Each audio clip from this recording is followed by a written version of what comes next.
Can the BYU football program draw inspiration as they head into their matchup against the Texas Longhorns by looking to the past in a trip to Camp Randall Stadium in Madison, Wisconsin back in 2018? Allow me to tell you the story as we get ready to go on Locked On Cougars. You are Locked On Cougars, your daily podcast on the BYU Cougars, part of the Locked On Podcast Network. Your team every day.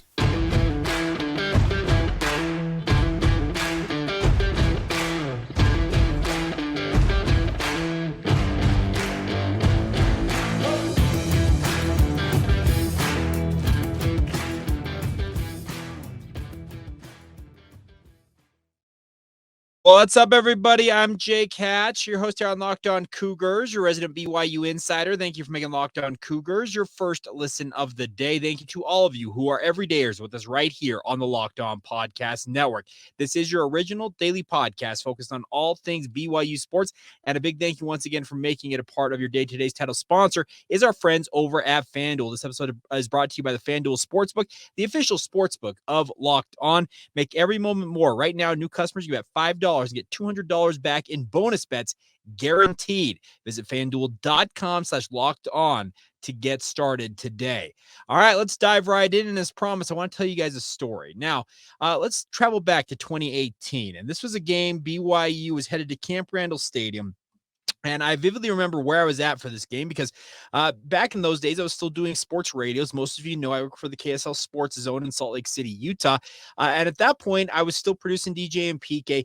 But on Saturdays, I was just kind of doing a hodgepodge of different things. But luckily, that Saturday, I was asked to fill in on the Saturday show, which is actually a show I now host every single week on the KSL Sports Zone. But just happened that Saturday, I was filling in, I believe, for Austin Horton, if I recall correctly at the time. And there was a game for BYU. It was a day game. They were headed to Madison, Wisconsin to take on the Wisconsin Badgers.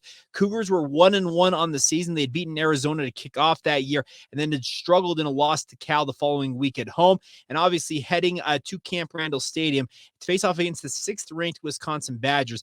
Things did not bode well in most people's eyes, yours truly included, when it comes to their chance. When it came to their chances of getting a win, I thought, on the road there in Madison. Now, I did the Saturday show, and I remember talking on that Saturday show saying what an incredible accomplishment it would be for Kalani Sitake and new offensive coordinator Jeff Grimes, along with his offensive staff, to get a win of this caliber. The sad part is they're the 6th-ranked Wisconsin Badgers. They are far more physical. They're too rugged. They're just too much for the BYU football program to handle. Like I said, I remember talking about this because I'll admit I've covered BYU on a professional basis for now. It's my 13th season, all told, and I cannot remember many games other than that Wisconsin game where I've had less, I guess you'd call it, I don't know, faith, probably the best term for it, less faith that BYU could go into a game like this, of this type of magnitude, a top 10 opponent on the road who just looks every bit the part, a physical, no-nonsense team. Like I said, ranked at number 6 in the country. It felt like it was a fool's errand for BYU to go into Camp Randall and win that game. What does BYU do? As most of you might recall, they go out and they go toe-to-toe with Wisconsin. Now, BYU used a lot of fly sweeps in that game. They were using a hard-nosed running game. BYU's offensive line, it really felt like in many respects, rose to the occasion in that. Squally Canada had one of his finest performances in a BYU uniform, ran for 118 yards and 2 touchdowns. And then BYU actually took multiple leads in this game. It was 7-7. Then BYU went up 14-7 just before halftime. Then Wisconsin tied it. They scored 14-7 in the second quarter. Wisconsin tied it just before halftime. Cougars tacked on their 3rd and final touchdown in the 3rd quarter. Wisconsin responded in kind in the 4th quarter. And then Skylar Southam made a field goal with about just under 10 minutes to go in this game. And then it was kind of a stalemate at that point. Now, Wisconsin got the ball back on their 8-yard line with 3 minutes and change to go. And I remember sitting in that studio, with our old studios over at the Delta Center now, was then, was it Vivint Smart Home Arena at that point? I don't remember what the exact name was, but nonetheless, we were sitting in the studios, and I was like, okay, this is where it falls apart for BYU. They have battled, they have gutted their way out of this, but Wisconsin with Alex Hornibrook at the helm, guys like Jonathan Taylor leading the way in the running game for Wisconsin, just felt like, okay, this is where it's going to end for BYU. But But the Cougars defense, by the way, Zane Anderson also had a big interception on the first series of the second half to set BYU up with great field position, which was cashed in for a touchdown later. The thing about this was BYU used a lot of the tricks of the trade, as it were, to get the victory in this game. Now, they came down the field, speaking of Wisconsin, with 3 minutes to go. Then Rafael Gaglione sets up, and he was one of the more accurate kickers, if not in Wisconsin history, in college football at the time. And he steps up and misses wide left. And BYU then holds on for a 24-21 victory. And I remember thinking, holy smokes, they pulled it off. What an incredible effort that was. What a gritty win it was for the Cougars. The stat sheet did not really benefit BYU to any large degree. Tanner Mangum was 12 of 22 for just 89 yards in this game. Aleva Hifo had the only other completion in the game. Many of you might recall that famous, was the double pass. Threw it back to Aleva Hifo, and then Moroni Laulu Pututau got free down the field, and then Aleva Hifo hit him in stride for that touchdown. BYU said, as I mentioned, used a hard-nosed running game. Aleva Hifo had 45 yards rushing to go along with Squally Canada's 118. The Cougars grind out 191 rushing yards, averaging 6.8 yards per carry. Everything about this game was BYU finding a way to get a win. Why am I talking a lot about this game? Because I think this is something BYU absolutely should draw upon as they head to face off against number 7 Texas down there in Austin. Are the Longhorns invulnerable? No, they are very vulnerable. We've already seen that. They've already lost to Oklahoma this year.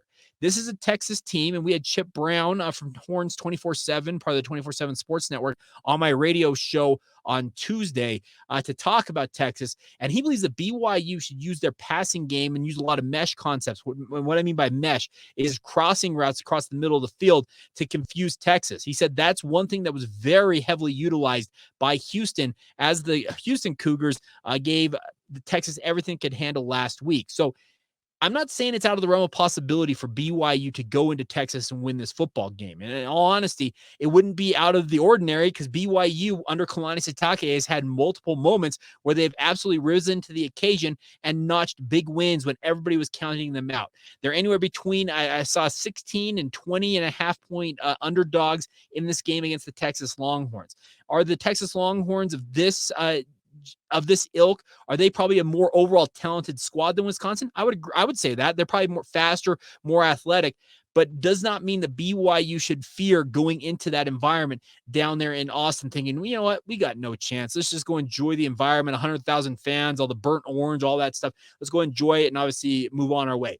BYU's got to go into this game thinking, you know what, if things bounce our way, and what BYU has done all year long is similar to the game they played that day in Wisconsin in 2018, was just to find a way to win the football game.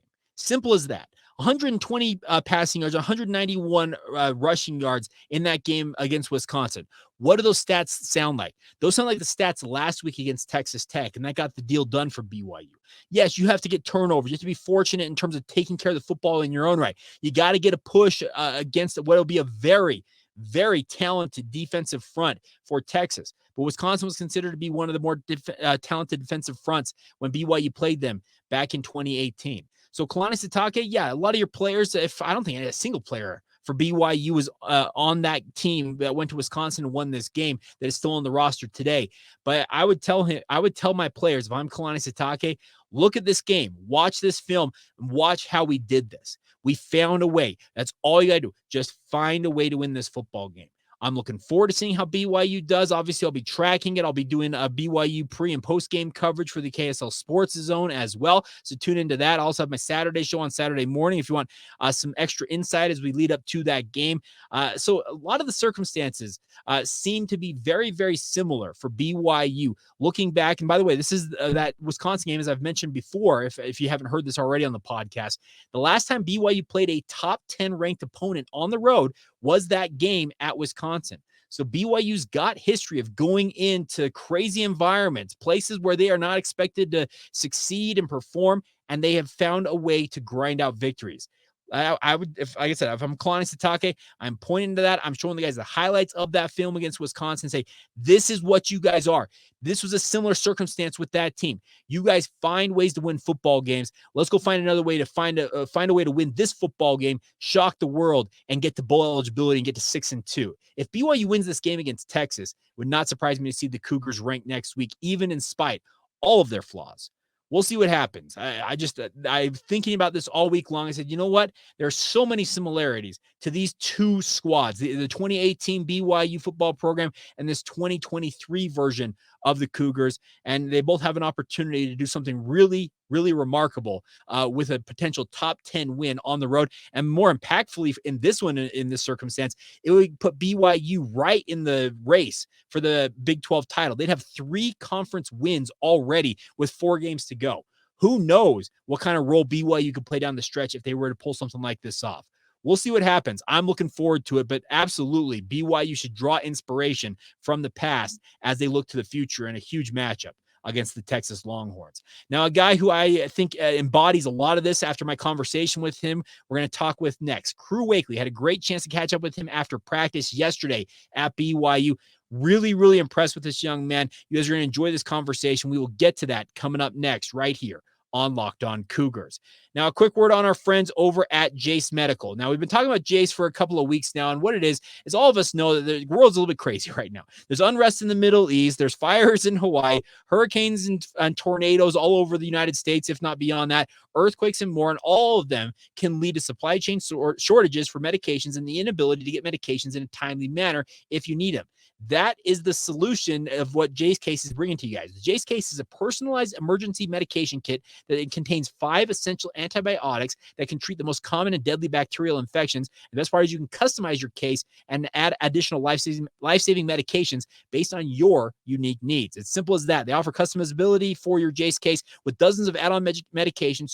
Choose the medications that best fit you and your family's unique needs. And the best part is they have certified doctors on staff that can make sure you guys get the approval that you need to get them added to your case. You also can add, if you want to do this for a family member with the holidays upcoming, you also can buy gift cards for a family or a loved one so they can get a Jace Case of their own and be better prepared. So go to jacemedical.com and use the promo code LOCKEDON at checkout for a $20 discount. That's once again, jacecase.com, promo code LOCKEDON at JASE-medical.com. It's all courtesy of your friends over at Jace Case. Today's show is also brought to you by our friends. We talked about them earlier on today's show. Our friends over at FanDuel. Of course, the NFL season is ongoing, my friends, and it's the best time to get in on the action with our friends at FanDuel. Is America's #1 sports book for good reason. Right now, new customers, you get $200 back in bonus bets guaranteed when you place a $5 bet. That's $200 back in bonus bets, win or lose. You have nothing to lose, my friends. The best part is if you're thinking about joining FanDuel, there's no better time to get in on the action because of that bonus. The app is really easy to use. It's really simple to navigate. The best part is there's a wide range of betting options, including spreads, player props, over-unders, and many, many more. So take advantage of it now, my friends. Go to FanDuel.com/lockedon to kick off the NFL season and have some fun along the way. That's all courtesy of FanDuel, official partner of the NFL. Thank you once again for making Locked On Cougars a part of your day. Thank you for being everydayers with us right here on the Locked On Podcast Network. Time now to let you guys hear from a guy that I went into this conversation expecting it to go one way. It went something almost completely opposite of what I expected in a very, very good and inspirational way. Had a great chance to catch up with BYU safety Crew Wakley, now a starter for BYU in that defensive secondary. Had a very, very good performance last week against Texas Tech. He talks about that, talks about facing off against Texas, and just his personal journey to suiting up for the BYU football program. So without further ado, here you go, Crew Wakley with myself after BYU football practice. You've had a really kind of meteoric rise through the depth chart, and obviously injuries played a role in that, but what's it felt like to play an important role on this defense so far this season? It's felt great. It's something I always knew I was capable of, and so injuries, you never want them to happen, but you know they're going to in football. It's like the thought of having 2 safeties that play healthy for the full season, full camp, all that is just not very often, so you always hope it's not you, but it was kind of in a way, part of my plan, just be patient and just be ready for whenever my opportunity comes. So it's felt good to get to take advantage of that. Now, you did get dinged up against TCU. They were holding your shoulder, and I think a lot of people were like, hold on, he might be done. Like, what got you back on the field so quick? I wanted to play football. Okay. It was, it popped out.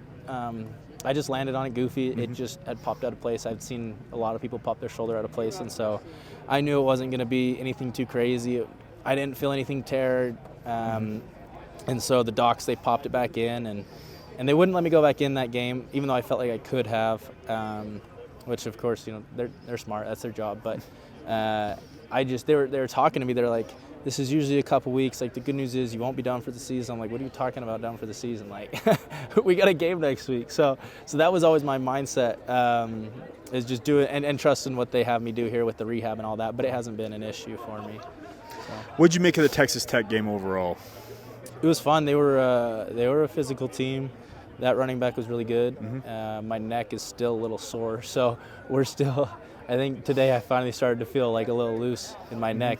Finally, but no, it was a fun game. It's always playing at home is great. It's like nothing else. Like I was talking to AJ Vompachon about it. It's playing at home here versus playing at home. We both came from Utah State, and that's a fun environment too. But it's just there's nothing like playing at Lavelle. So it was a blast, really. Did you grow up a BYU guy? Like, did you have a team, or were you So I was kind of all over the place. My grandpa played running back here. Okay. Back in I believe it was the late 60s. Who was your grandpa?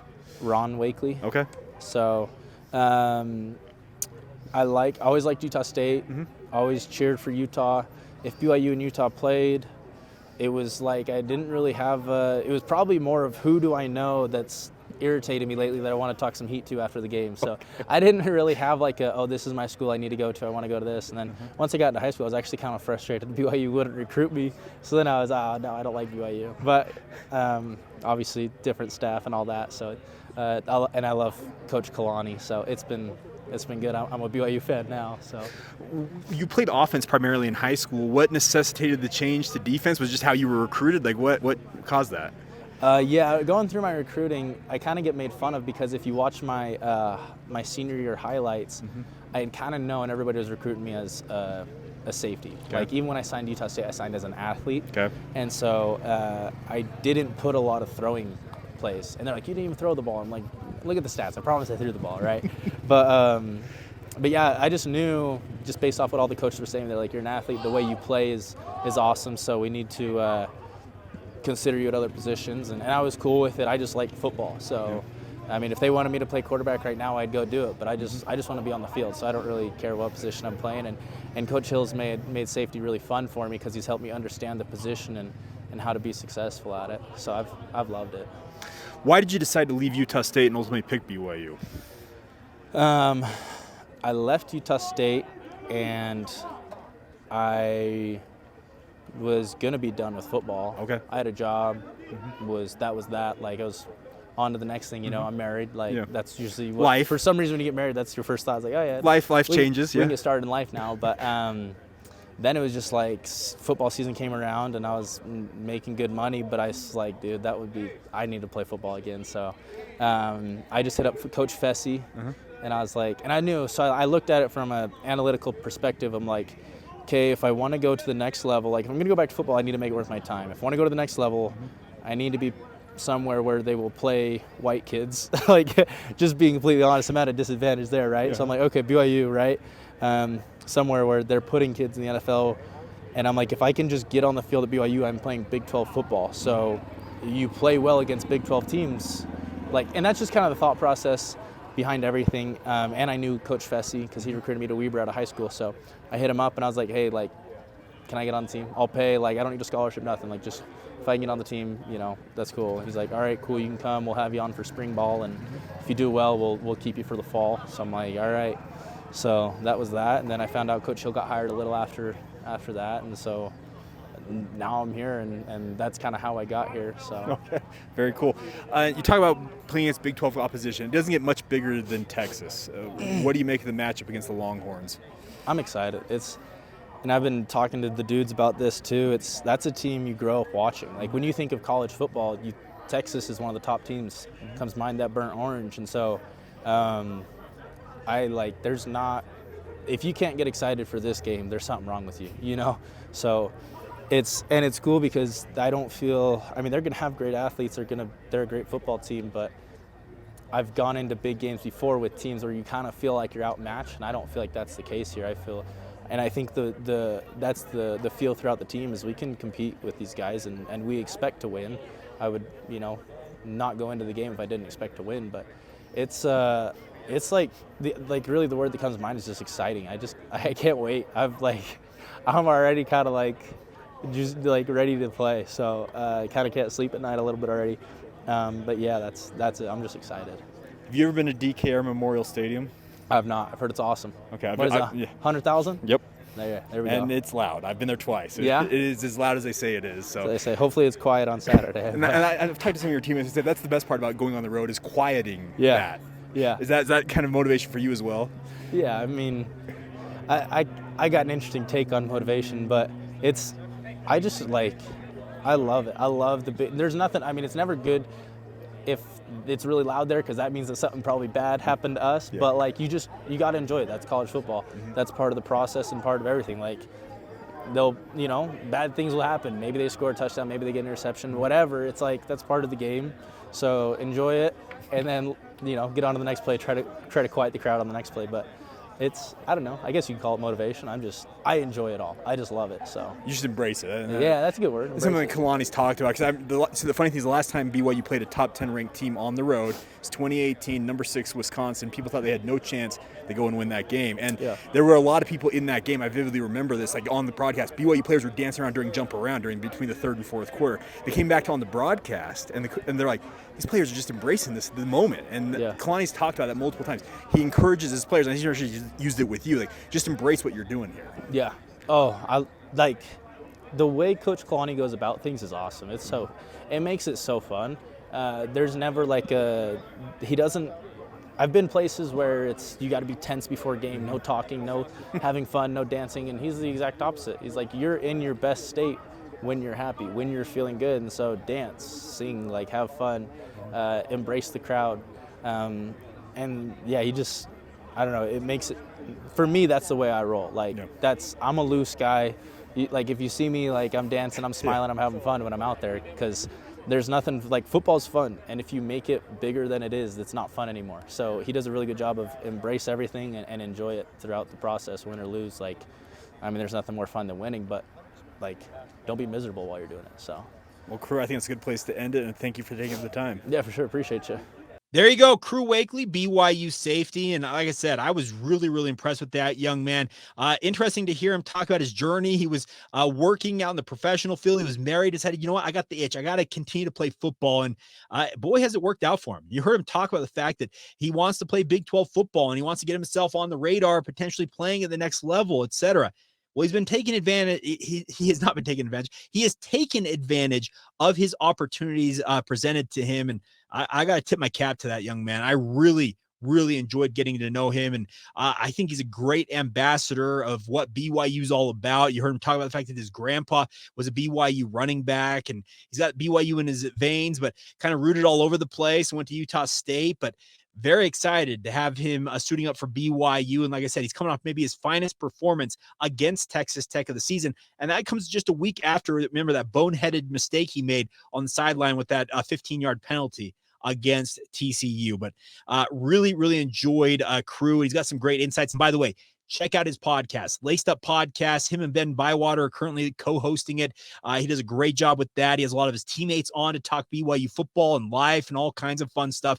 I already talked to him after we were recording, said, hey, we should do a collaboration effort on our podcast. And he said he's open to it. So at some point you may see Locked On Cougars and the Laced Up Podcast do a little bit of a crossover edition, and would love to have that be a part of the lineups. But once again, big thank you to Crew for taking the time. All right, coming up here in just a minute, I'm going to finish out today's show talking some BYU men's basketball recruiting. Some disappointing news came yesterday in the form of a BYU legacy opting to go elsewhere other than BYU. What does it mean for Mark Pope and company? We'll get to all that as we continue on right here on Locked On Cougars. A quick word on our friends over at eBay Motors. Passion, drive, and patience. That's what brings home the winning trophy, is also what keeps your ride or die alive, my friends. And that's where eBay Motors comes in. They have everything you need to maintain your vehicle and level it up to peak performance. From superchargers, roof racks, exhaust kits, LED highlights, LED headlights, not highlights, and more. Whether you're into speed, power, or style, eBay Motors has got you covered, my friends. With over 122 million parts for your number one ride or die,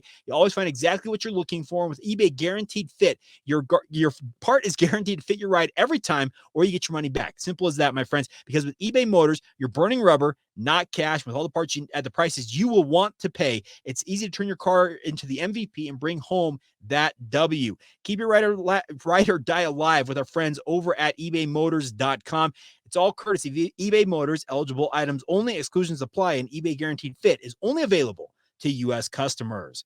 Today's show is also brought to you by our friends over at UCCU. We've talked about them for months now. They have a really, really cool new app. It's called Learn and Earn. It's part of the UCCU mobile banking app. It's paying your entire family to learn about money. They've done it really simply by breaking down financial topics into fun, bite-sized educational games like quizzes and trivia. And every time a family member completes one of these topics, you earn points that can accrue and be redeemed for gift cards to stores like Amazon, Apple, Sephora, Walmart, Nike, and many, many more, my friends. There's age-appropriate content for every member of the family. You all can compete against one another and also track your progress on leaderboards. And the best part is Learn and Earn is inside the UCCU mobile banking app, so you can play at any time, anywhere. And the more you play, the more you learn, and the more you learn, the more you earn. It's all courtesy of UCCU's award-winning Be Money Smart Youth Banking Program, helping kids, teens, and adults all have fun while becoming more financially literate together. It's all courtesy of Utah Community Credit Union. Love where you bank. Thank you once again for making Locked On Cougars a part of your routine, everybody. If you have not done so already, please subscribe, rate, and review. And I'm going to reward those of you who have stuck with us through this entirety of the podcast so far by telling you guys, I have got a pair of tickets for BYU men's basketball's exhibition next week against Life Pacific. I have got a pair of tickets to you guys who have stuck it out through this far in the podcast. If you want to email me, lockedonbyu@gmail.com. Let me know that you're interested, and we'll do a little bit of a raffle and give them away. I've actually got multiple pairs of tickets for this game. So if you don't win today, I guess this Wednesday edition of the tickets, we'll do them throughout the rest of the week and early on into next week, getting you guys ready for that opener, the exhibition opener for BYU.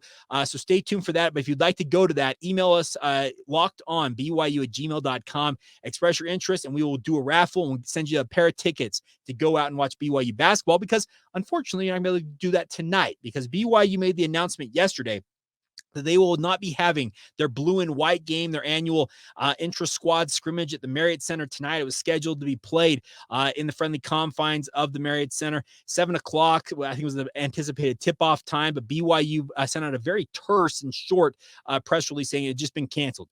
Gave no reasons as to why. I assume it's got something to do with making sure guys are healthy and all that type of stuff, with regards to making sure that the season goes off without a hitch for the Cougars. Obviously gets off to a solid start, and I can understand that. But nonetheless, a bit disappointing that BYU is not going to have that for the fans to go out to. But next Wednesday will be that opener once again. If you want to enter to win a pair of tickets right now, lockedonbyu@gmail.com.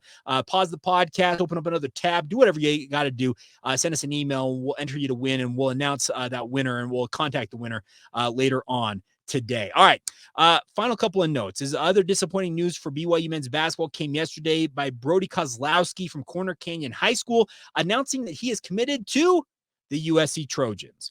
Yes, a BYU legacy. His mother, Kristen, is a current BYU TV basketball analyst, a former BYU student athlete in her own right. Well, her son has decided he's going to play for Andy Enfield and the USC Trojans. He's going to team up with Bronny James, and it's disappointing. I'm going to be very frank about this.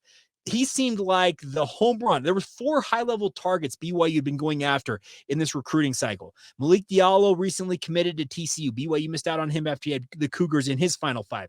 Brody Kozlowski, a guy in your proverbial backyard for BYU, opts to go to LA to play for USC. It was stunning in many respects to see him pick that over the likes of BYU, UCLA, etc. But nonetheless, He's headed to USC. Now, they do have two other targets thereafter, Brooks Barr as well as Jackson Johnson. They have not announced their commitments yet. But Mark Pope, amongst these top four, the hope is BYU would maybe come away with two of the four and really kind of bolster the recruiting class in the 2024 recruiting cycle. But so far, they're 0 for 2 on these guys. And like I said, of all the players, and I don't proclaim to be an insider of any sort when it comes to the recruiting side of things. I see that to guys like Jeff Hansen as well as Robbie McCombs, especially when it comes to the basketball realm. But this seems like a miss for BYU. I don't know all of the reasons why Brody Kozlowski ultimately opted to go to USC, but when your mom works for BYU TV, you have all these family connections to the Cougars. You could come in and potentially have a lot of playing time early on as BYU graduates some guys as you come into the program. It just seemed like this was a slam dunk, should have been a layup for BYU to land Brody Kozlowski, but he is going elsewhere. It's not a good look for Mark Pope on the recruiting trail. Having a guy, like I said, in your proverbial backyard who's got every single connection to BYU as a legacy prospect that seems like it should be a natural addition, and he opts to go elsewhere. It's just, I have a hard time stomaching that for BYU. And it's obviously doubly tough, especially considering it comes on the heels of Malik Diallo picking TCU after you were hoping to land him. You know what? Circumstances be what they are. Did NIL play a role? Did Brody ultimately want to go out of state? That could be a role. He just decided, you know what? I want to go have a college experience outside of the state of Utah. I don't know all the reasons, but it's a PR hit for BYU men's basketball, especially when they're going in to the toughest basketball league in the country. It's not going to be easy for Mark Pope and the Cougars to compete in this conference, and it's going to be doubly hard if you can't get the elite LDS talents out there, members of the Church of Jesus Christ of Latter-day Saints, to come play for this program. That is where it kind of sticks in my craw. Now, you go out and land Jackson Johnson and Brooks Barr. Okay, you've got the two of the four that I thought batting 500 amongst those four would be a very, very good run for BYU.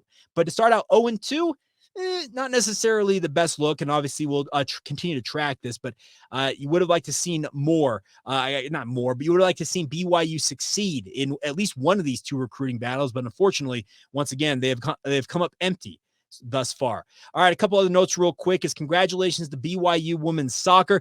They finished the regular season with a 3-2 victory. The 7th-ranked Cougars beating UCF on Monday night. The Cougars are now the number 2 seed in the upcoming Big 12 tournament. That'll be taking place in Texas, I believe, next week. Obviously, a big opportunity for BYU.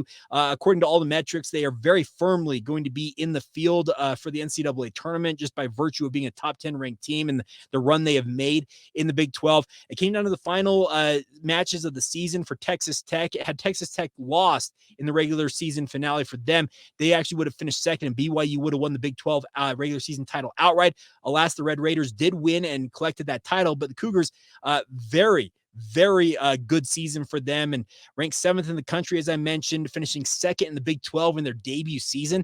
It's a really, really impressive run for Jennifer Rockwood and her squad, and congratulations to them on getting ready for a big opportunity for the postseason, starting out with the Big 12 tournament. Obviously, we'll break that down as it gets a little bit closer. All right, so there you go.